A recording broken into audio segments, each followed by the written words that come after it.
In June 2016, the majority of British citizens voted for their country to leave the EU in a nationwide referendum. The result was unexpected and no one could anticipate what was to follow after. In addition, the process of leaving the EU was unknown and a potential deal between London and Brussels was subject to difficult negotiations and bargaining. Now 2.5 years later, the UK seems to be losing more from the agreed divorce in comparison to the EU.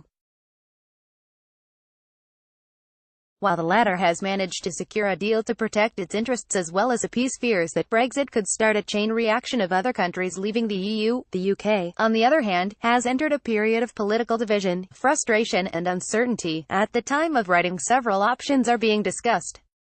These include an exit of the UK from the EU without a deal in March, the approval of the current deal, or of an improved version of it, by Parliament in January, and even a second referendum. The front page of the Sunday Times on December 16, for example, speculated on the possibility of a second referendum as part of a plot organized by aides of Prime Minister Theresa May, whose political future remains unclear.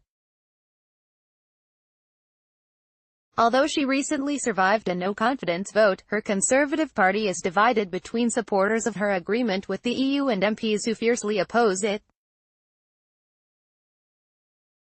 The only good news for the Prime Minister is that a recent poll conducted by Opinium Research found that 47% of respondents viewed her as someone who is brave and sticks to her principles.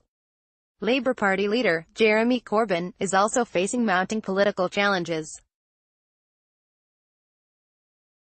The latest YouGov survey shows that the party will fall to third place should it support the Conservatives in pushing the current deal through. In addition, Labour Party voters view the possibility of a second referendum favourably.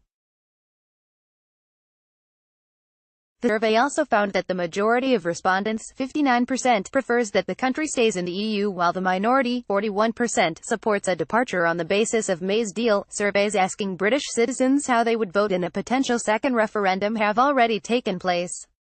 Although the reliability of the surveys is contested, the polls indicate that the majority now is prepared to vote for the UK to stay in the EU. Meanwhile, organisations such as the Bank of England warn about the dramatic consequences should the UK exit the EU without an agreement. These might include a disruption of food and manufacturing supplies, and the loss of accreditation for British products to be sold in the EU. The political reality seems grim for May. Her decision to postpone the critical vote on her Brexit deal in Parliament for January, and her subsequent failure to obtain some tangible improvements for it in Brussels, exhibit how difficult it is for her to persuade the majority of British lawmakers. May is sincere when she says she is acting in line with the result of the June 2016 referendum.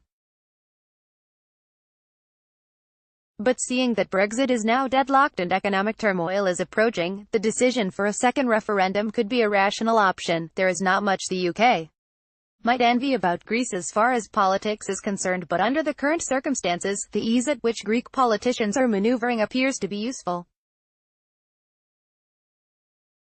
In the summer of 2015, Greek Prime Minister Alexis Tsipras called a referendum and asked Greek citizens to vote in favor of or against austerity.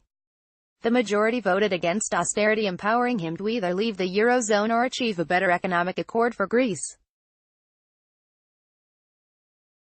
Tsipras failed and was finally forced to sign a new bailout.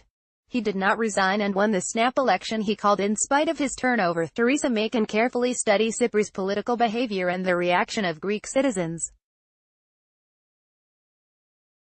The majority of Greeks voted again for Tsipras, acknowledging that he passionately fought to achieve better economic terms for Greece but was denied by its creditors. Eventually, he kept the country in the Eurozone, thereby betraying his pre-election promises and leftist ideology. A similar path will perhaps be in the national interest of the UK. May negotiated hard to achieve a relatively good and balanced Brexit accord. She reached it, and now several British lawmakers within the Conservative Party are dissatisfied and are jeopardising the legal process. A second referendum will certainly avert an exit of the UK from the EU without an agreement. May needs the courage to admit she cannot escape from the current political and economic labyrinth and ask British citizens to define the future of their country again. Being more mature, this time they might vote to avert a lose-lose Brexit option and value their Prime Minister's stance. George N.T. Zagopoulos is a columnist with China.org.cn.